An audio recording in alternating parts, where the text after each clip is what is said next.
welcome to day 3 of the Documentale. We're really excited to having you here, offline and online. We are going to talk about multi-platform storytelling, and I'm really excited to have 3 brilliant projects and their storytellers here. And I will ask them to come to the stage one by one to give an intro first about their project, and then we're going to have a talk about it. Maybe we just all come to the stage. So I'll ask Lisa and Shruti and Ida and Lawrence to please come to the stage. Do take a seat. You all have mics now or not? No? All right. Cool.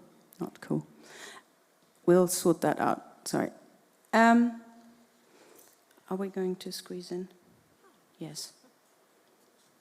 Shruti, you just... Come on. We'll do. Come here. Brilliant. So nice to have you all here. In the documentary world, lately, we are talking about the length of film, what we can do with film, and in my world particularly, how we can use the film for impact. And discussing also that feature-length films are so beautiful to have, but then again, thinking about the audience and thinking how large is the audience that we're reaching with our feature-length films, and maybe we need to really think about how the audience is using what the behavior is, the viewing behavior, and how we reach them. So I think we've got 3 very beautiful, interesting, inspiring approaches here, and I'm going to start with you, Lisa, to just give us an insight about what you do and your project, please. Okay, well, thank you. Actually, I prepared something for today. That's why I'm opening up this huge thing. Well, I'm very happy to talk about how we work. I'm Lisa from Vienna, from Austria. We're working as a young digital publisher for young people, connecting journalists and creators to work on journalistic formats on social media. In the platform age, journalism must not only react but interact with the rules applying. That's what I want to wrote here. what I wrote here. We want to let young people model how journalism adapts its form and language in social media. Hashtag does Trojan journalism. It might come in easy and entertaining. It's following platform rules, but its core, it's serious journalistic work. Our approach is to connect journalists and creators across different stages of age or professionalism, to connect journalistic crafts like research, developing a story, ethical and publicist standards, and content creator superpowers like performance, production, presentation. Content creators know their audience, so their audience can relate to them, whilst journalists sometimes don't really have this connecting bridge working with established media. And that's where we jump into place. And hashtag's DNA is that we work not only for a young audience, but with young colleagues. We let them reformat, tell the stories of their own generation. And we seniors offer the space in terms of experience, ethical approach, craft, storytelling, and organizing skills. But within this space, it's the young colleagues that come to action. So how it works practically, I want to show you 2 examples. One is our live format, which is called Wien Stabil. Wien Stabil is hashtag's weekly, like a couple of times weekly. We are on the streets of Vienna.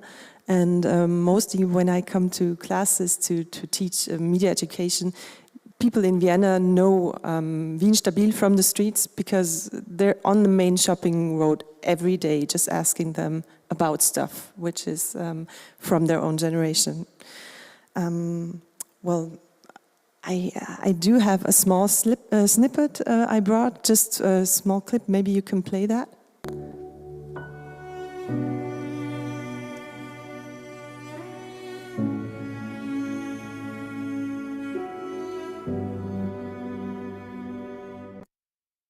So that's a TikTok clip, how we, for example, covered the marathon in Vienna. So it's always about taking another angle on which you can cover an event and make it relatable in a way. Well, the other thing I'd like to focus on, and the thing actually I came for, is our documentary Reclaim. Reclaim the Battle for Democracy on TikTok is a full feature documentary on YouTube about TikTok. And I want to give you a short insight and tell you how it started and what we did, especially working between generations. Well, it all started with a pitch by a young journalist about Austria's far-right party, the FPO, and its performance on social media. And as soon as we got into the topic, we discovered the close parallels on contents and campaigns between the FPÖ and her sister party in Germany, AfD. And our key research question was why right-wing populism and TikTok make such a good match. We began our work in November 2023. The documentary was released shortly before the European Parliament election.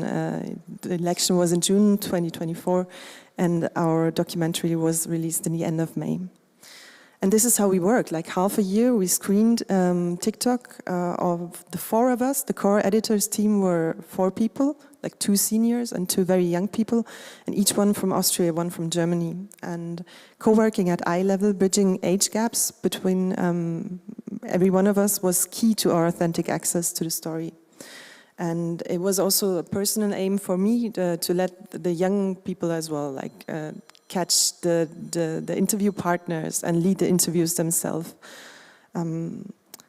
It was around the time we started that TikTok started headlining being not only sort of an unguided missile when it comes to disinformation, but the fastest growing social media platform around the world with 20 million users in Germany alone.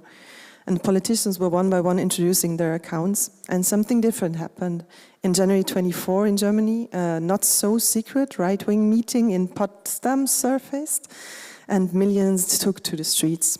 The news were full of AfD's predominance on social media, especially TikTok.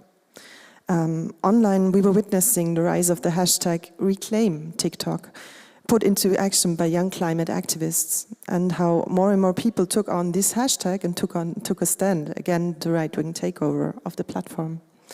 Well, finally now is the time I want to show you the trailer. Thank you.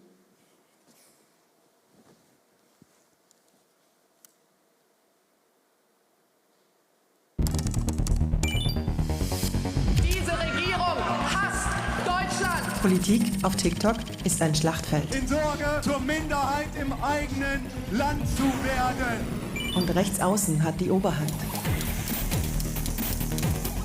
2024 ist ein Superwahljahr. Gefühlt wird überall gewählt. Für die Rechtspopulisten sieht es dabei gut aus. Auf TikTok sind sie schon die Nummer 1. Ja, die posten halt Schminktipps und erklären einem dabei, wie man deutschnational ist. Sie reden dir ein, dass deine Vorfahren Verbrecher waren und du auch ein Verbrecher bist. Das Gegenteil ist der Fall. Du musst das fortführen, was andere für dich begonnen haben. Wir waren in den politischen Bubbles der Rechtspopulisten auf TikTok. Nicht nur am Handy. Wir haben uns auf den Weg gemacht, mit einem Haufen Fragen im Gepäck. Was passiert gerade auf TikTok? Hier sitzen die Faschisten. Schreibt einer zu mir, ich soll lernen, was Faschismus ist. Wer hält dagegen? Es kann nicht sein, dass die AfD das Internet ungehindert mit so einem Müll vollballert. Menschen auf TikTok, die sind nicht dumm. Man kann die auch inhaltlich abholen. Diese Plattform gehört nicht euch, das Internet gehört nicht euch. Lassen wir uns das nicht gefallen und holen uns das zurück. Was steht auf dem Spiel? Wir nehmen euch mit ins Rabbit Hole.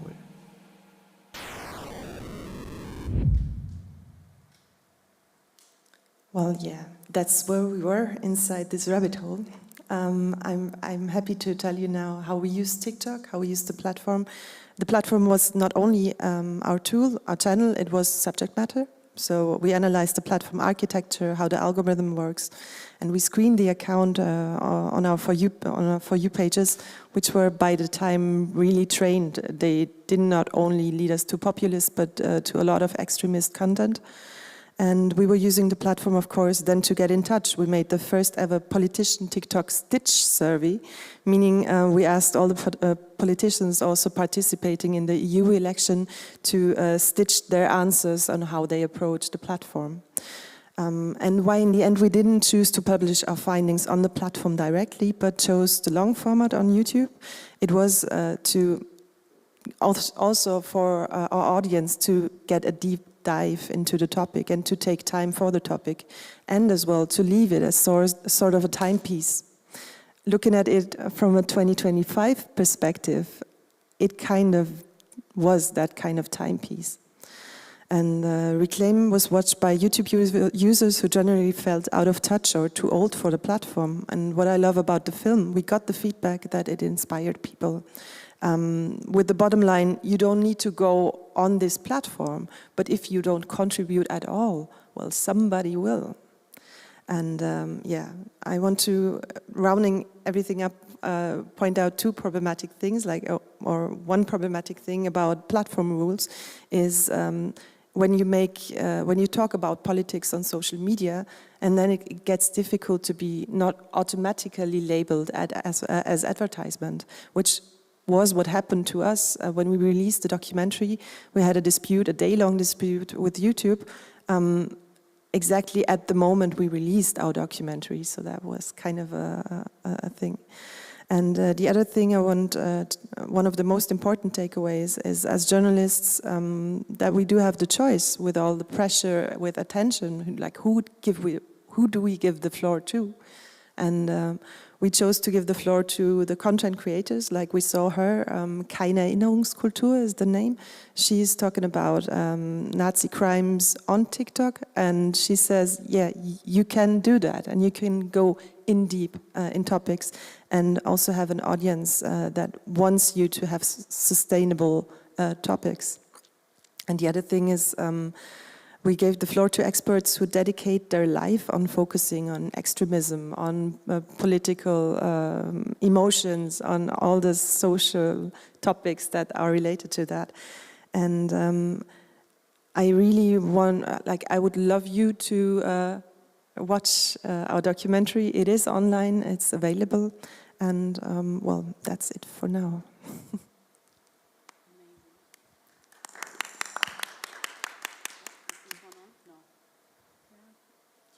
Yeah? Okay. That doesn't work. Improvising. Oh, good. Thank you so much. Okay. Ja, ich habe ihn angehabt. Okay. Wow. I think that's exactly... I've been talking a lot with a friend of mine. She's a director of Undercover Exposing the Far Right, which is, we will also screen here, Dokumentale Havana Marking. And she exactly said that. She's like, okay, if I would have known how the far right was going to use social media, I would have done my film completely different. And I would have used, short format for online as well. So this is kind of what I was talking about. It's like, yes, feature-length films are amazing, but sometimes you just need to rethink where your audience is so that they get the information that you would like them to also have, which I think is so amazing about hashtag, that you went into this space, you reclaimed a bit of the conversation at least, and you contributed to giving the folks that are watching this content some other input. How long was that journey? I mean, you said 24, of course, was the Superwahl, yeah? When did you start going into these spaces? Well, I turned it on.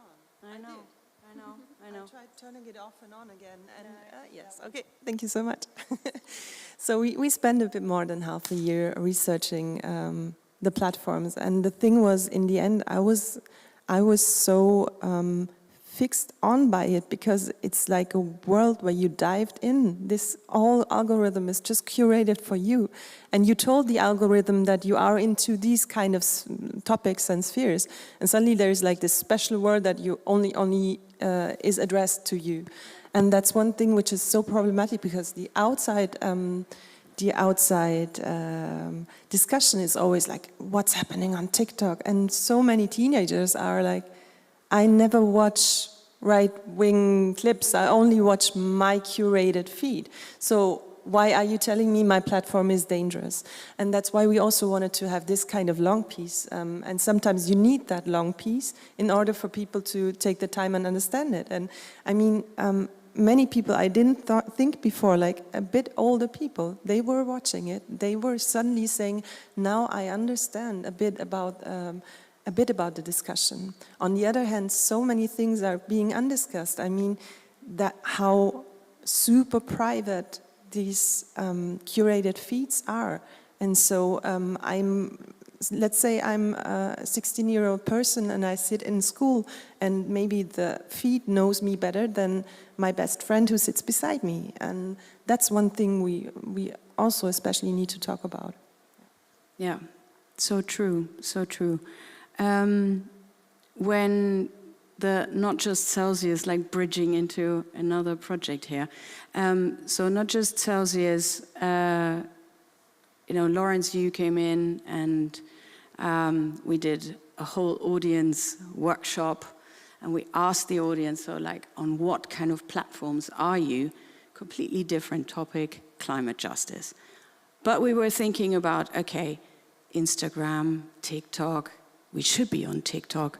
But we then decided against it, also because we found that a lot of the audience is actually on Instagram. So we went onto that platform.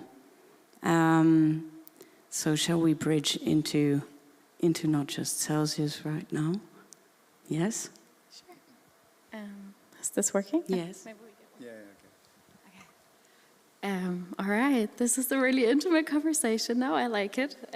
So we're from Not Just Celsius, and this is an impact campaign for climate justice. It got initiated and executed by the Interactive Media Foundation, which is a non-for-profit organization dedicated to bridging technology, art, science, and doing media projects that actually do good and address social topics and relevant topics. Great intro. Maybe we introduce ourselves in our roles. Ourselves. Yeah. Who are you, Ida? I'm Ida, and my role was, let's say, community manager. So I was managing the community. I was building relationships and partnerships, and online and offline. But I'll get into that a little bit more. Usually I'm a social media editor and strategist and impact producer, and I've been working on a few different campaigns. Always, impact campaigns related to social justice topics in the digital space. And thanks. I'm Lawrence. I was the content director and editorial lead on the Not Just Celsius project. My background is very much in participatory community storytelling projects, so that was kind of what I brought into the project. And I think without further ado, we have like a 3.5-minute trailer that just sort of says a lot about the project. And then after that, we'll sort of delve into 2 specific points that we think could be relevant for discussion. So yeah, I think you can play the video, please. Thanks.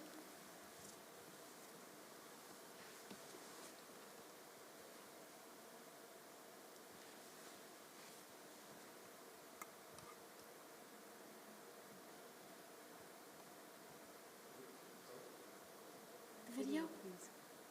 Video, Not Just Celsius. Not Just Celsius video.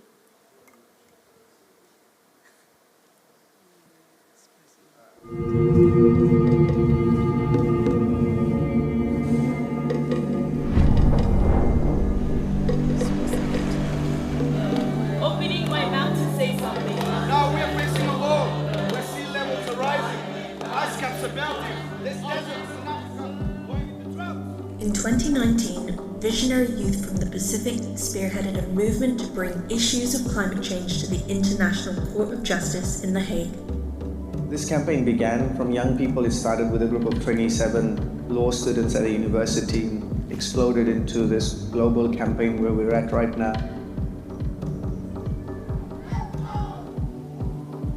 Pacific Island students fighting climate change joined forces with the world's Youth for Climate Justice to take the world's biggest problem to the world's highest court. They believe that the international justice system must advise on how to protect people and the planet. The Interactive Media Foundation joined this historic cause in 2022 by initiating the Not Just Celsius project.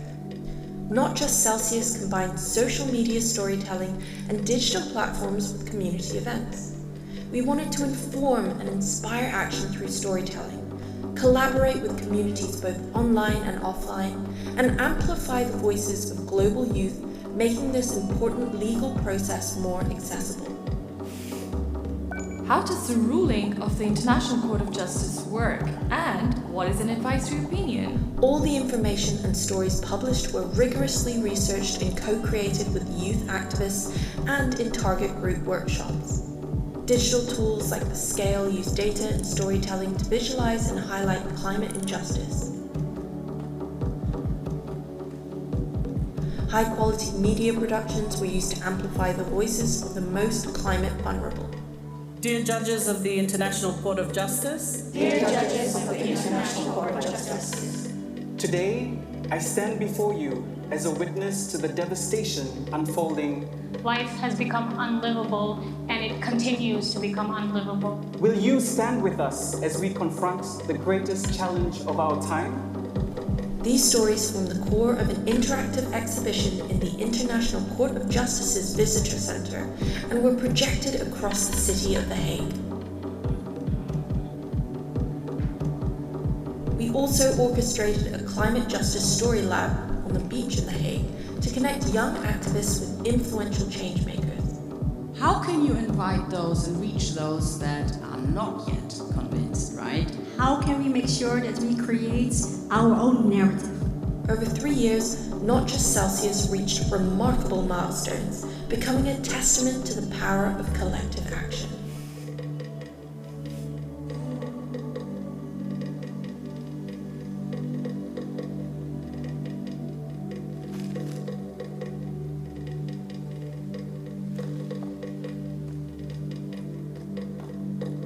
Mr. President, Madam Vice President, honorable members of the court. We are not just risking our future, we are welcoming its demise. No climate justice! Without human rights!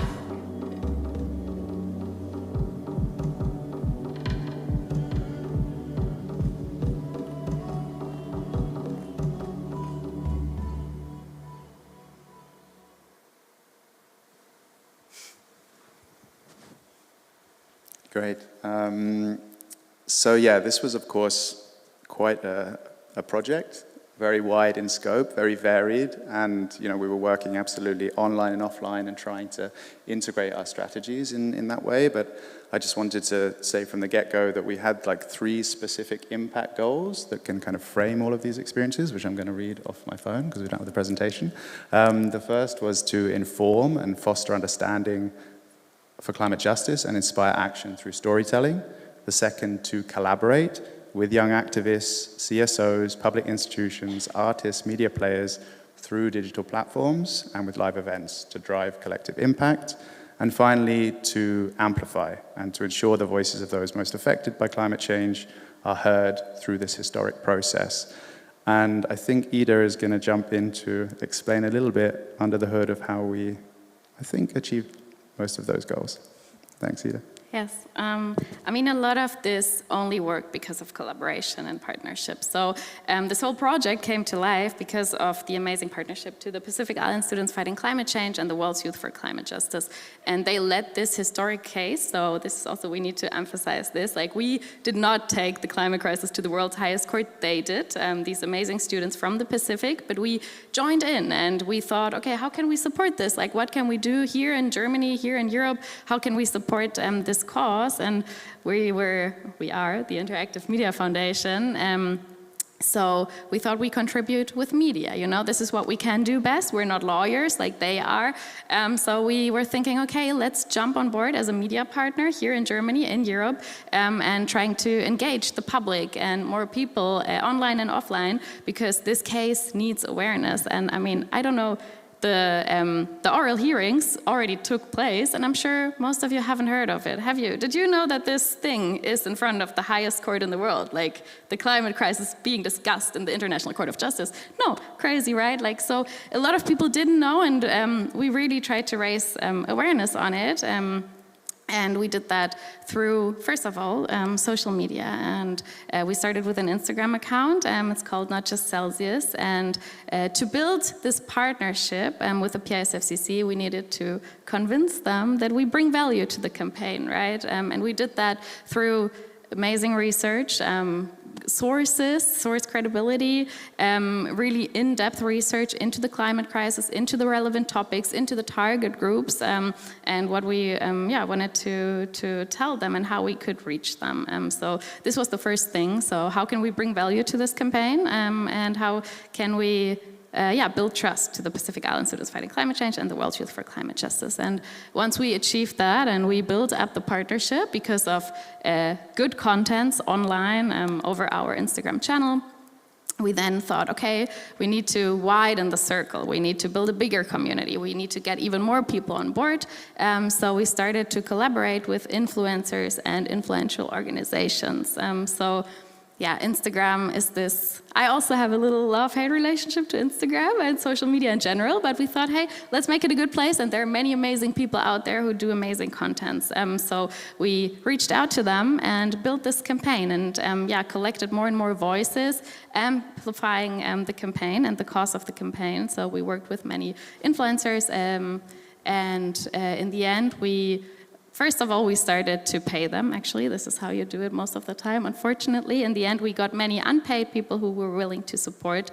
And then we got bigger organizations like Greenpeace and Fridays for Future and Oxfam on board. They were also part of the Alliance for Climate Justice. And yes, this is how we then kind of build up the community. And we always say, quality over quantity. So we did really good content, not too many, really reaching the audience, targeting with ad strategy, with influencer campaigning. And yes, so that was the first step online. And then we migrated into the offline world because we had the credibility, we had the partners, we had the community. So yeah, as you saw, we did a Climate Justice Story Lab to connect the people and the change makers. We went to conferences to spread the cause and the campaign even more. And yeah, did a few other mobilization things. And I think what I actually want to tell you is that community is key, collaboration is key, partnerships are key. Also finding your role in a campaign is key, because like we didn't want to paternalistic or patronizing or anything. So we really wanted to give them the voice, the Pacific Island students fighting climate change. We worked with photographers from Global South and from climate vulnerable areas to really give them the platform to speak, to not speak for them, to speak with them.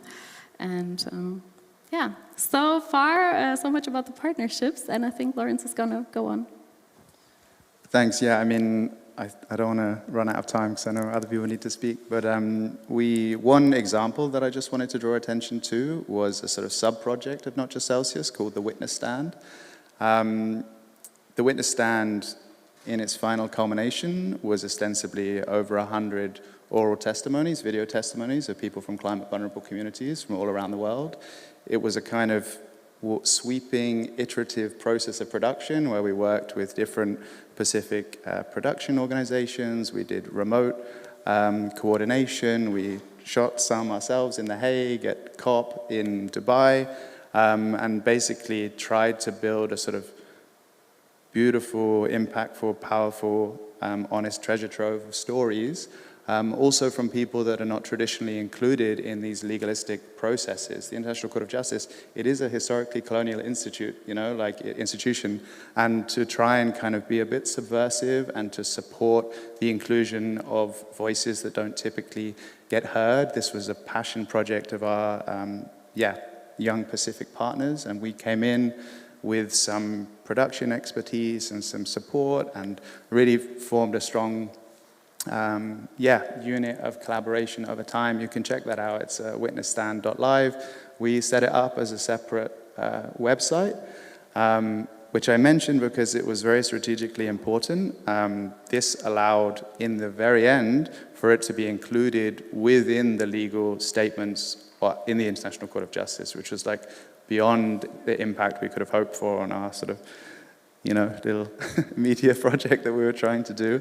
And it also allowed people to sort of have some clarity in view to the brand. One of the challenges that you have when you try to jump into different types of projects is that it really kind of convolutes people's understanding of what the hell is going on. And this is the reality of this very complex legal process, is that you really have to simplify through format, simplify through message, and simplify through a very clear idea of what your ethos is. And so for me, that's a project that couldn't have happened without all of the work that Ida described, like to get to a point of being trusted to go on this journey with the Pacific community.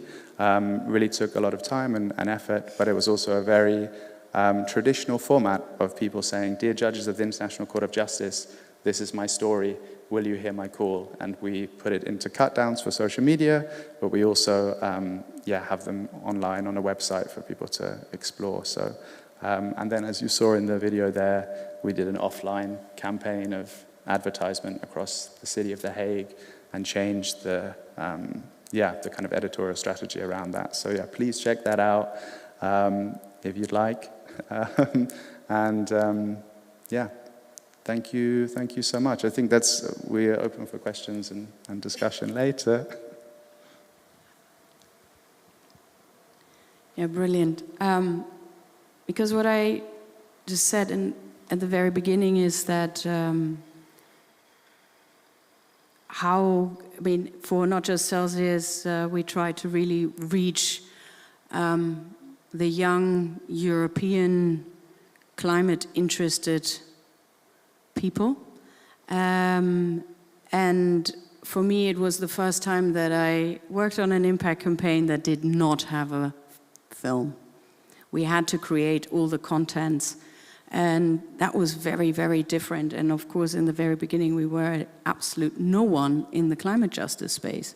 And so hence, as Ida explained, the influencers gave credibility. And it wasn't about building a huge following on the Not Just Celsius page. It was more about amplifying others by hashtagging them or co-posting and so on. So to just, go into other spaces through that with the partners that we had.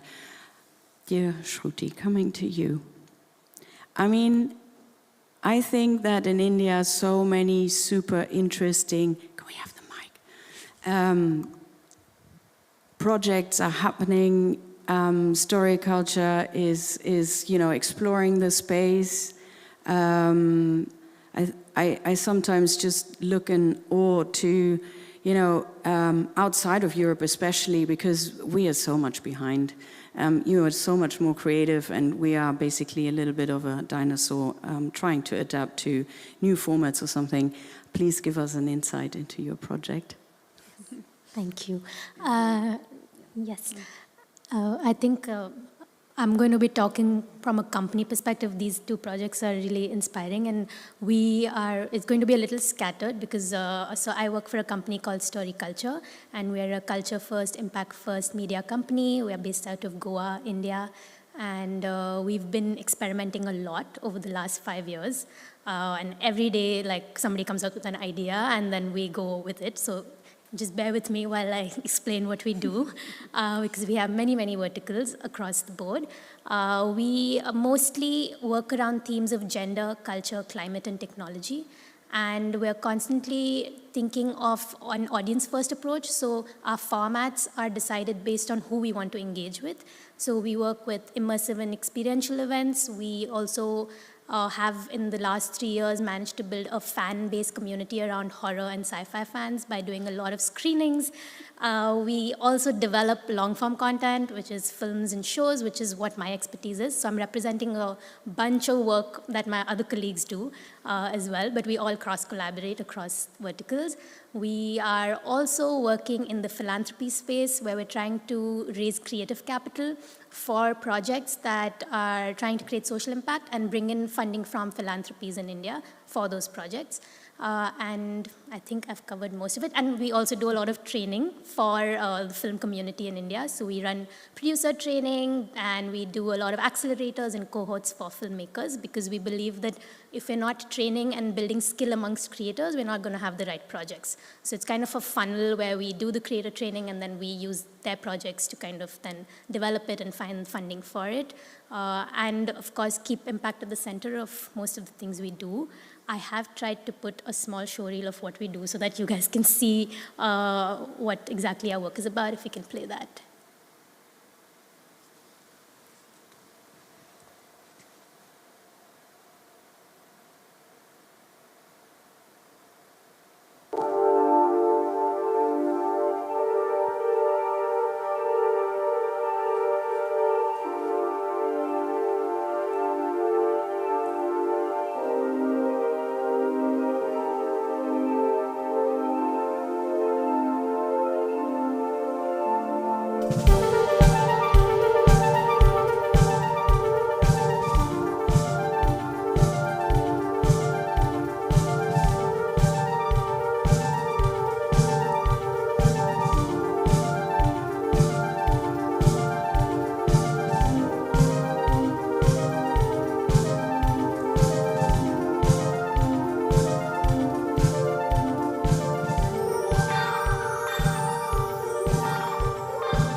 திமிருன்னு ஒன்று வந்துட்டா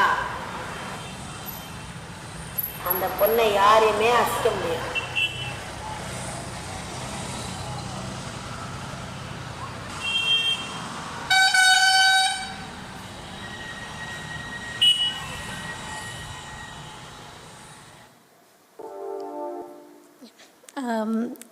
So yes, that's what we do. So we work across the board and across formats, like I said. And I think I'll start with the films.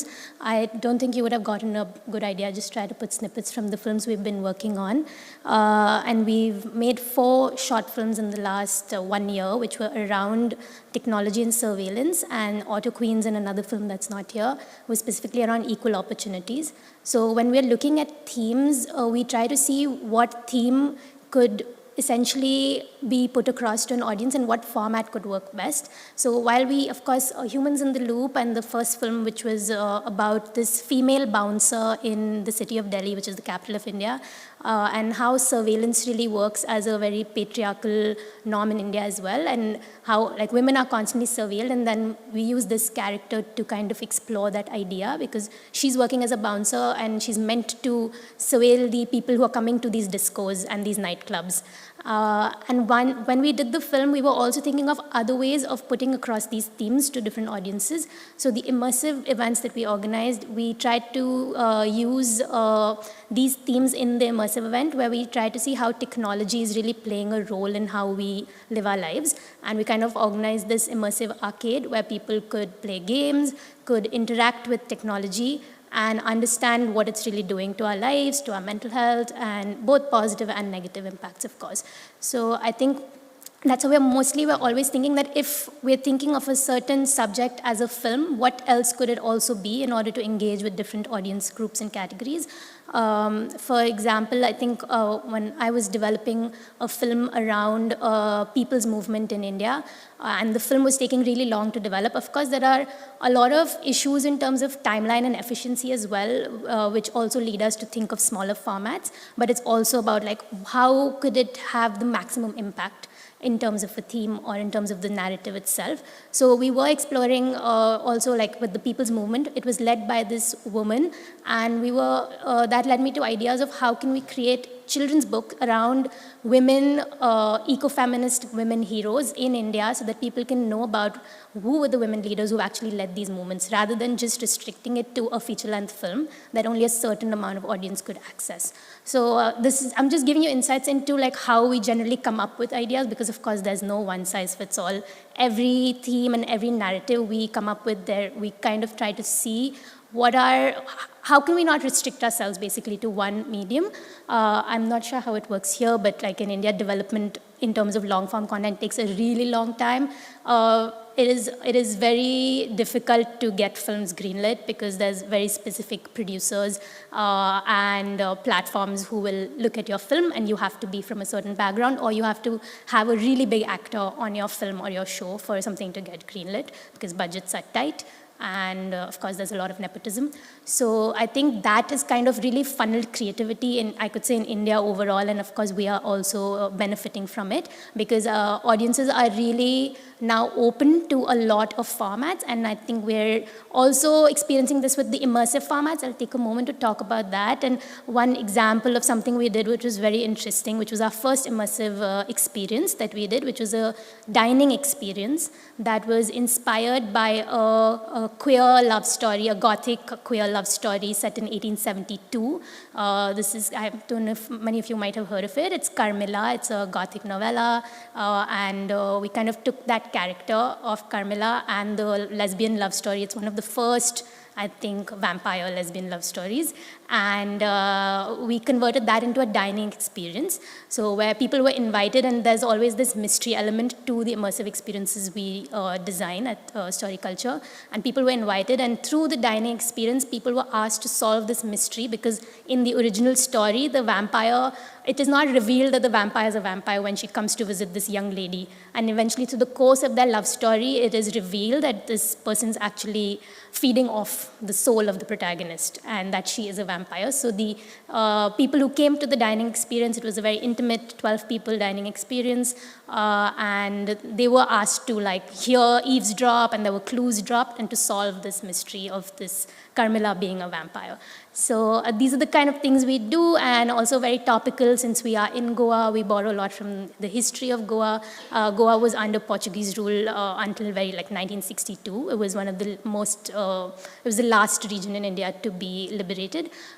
So there's a lot of Portuguese influence in Goa as well. So our last immersive experience was around Goa's independence and liberation. And it was, again, the mystery was around who in the room was a traitor, like who was with the Portuguese government and who was amongst the freedom fighters. So that was a really fun one.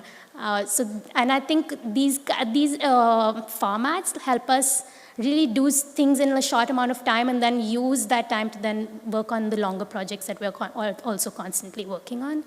I think there's too much to talk about, so I can't really fit it into this much time, but I'd be happy to answer anything I might have missed. Yeah, no, wow. I think that's exactly something that I just wanted to ask all of you, is that, of course, when we are thinking about how to finance our projects, how to develop them, how to bring them out, if we think feature length, that is taking so much time. And sometimes then, if you are lucky, your story comes out at the right time. But of course, there are the times when you just miss it because you've got, I don't know, you have to produce a 90-minute film, and the editing obviously takes long. To have the right arc takes quite a time to film it also. So I think the opportunity here, exactly like you just said, Shruti, is that with short format, it's just such a quick turnaround. So you can be just so much more in the now, and tell the stories that are going on right now without having so much fear of maybe missing it. But that also brings me to also what you just said is the whole financing of it. Because we, in Germany, in Europe, we have the pipelines of the traditional long format or shorter format TV versions. But for this experimental shorter ones, we don't really have any funding, not from the public broadcasters or the film funds. Question to you, Lisa, how did you finance your #Reclaim project? How do you do that? Well, it was basically financed, a lot of it out of the own pocket of the company, because it was the investment that we wanted to have this kind of full feature length documentary online every year. To have this statement that it's possible. But then on the other hand, like you said, it looks like automatically it is extremely difficult to finance it, but we financed it with the other works that we do in our house so that we can balance it out. Yeah, and I mean the same for the Not Just Celsius. If there wouldn't have been an organization like the Interactive Media Foundation, we probably also wouldn't have been able to do this campaign in the first place. It's because there are people believing in it and wanting to go into it that they pick up the flag and just go with it. And of course, we were really fortunate that we could. But I don't know of any kind of real funding, at least not public funding. I mean, I think we're witnessing now a shift. I mean, like, the reality is that we know that social media is influencing democracy, like it's leading to a decay in the morality of our politicians. Like, this is just out there for everyone to see, and everyone is catching up. Funders are catching up. Like, the devaluation of content on social media, it's changing. There was, I saw a fund from the BPP, recently about, Sorry, I'm a bit jet lagged, so I've completely forgotten the topic. But anyway, it was a very important social topic, and it was very much around this. How can you do an impact project, an educational project, focusing on short-form platforms, on Instagram, on TikTok? This was what they were doing, you know? So I think it is coming, but of course it's slow, and it doesn't have the tradition, of course, important tradition of documentary filmmaking. But yeah, I think we're seeing a bit of a change. Yeah. I think it can just complement each other. I think that's what we're probably leaving with today. But yes, thinking about audience is basically why we are thinking about the multi-platform approaches, because the audience is not on linear TV anymore, because we're in the 21st century and we've moved on and we've got so many platforms now. So we're leaving the audience with that question, where do we go from here? Yeah, in this room we can just continue the talk, because we're really very much looking forward to your questions, input, and let's just continue the discussion here. Okay? Thank you very much.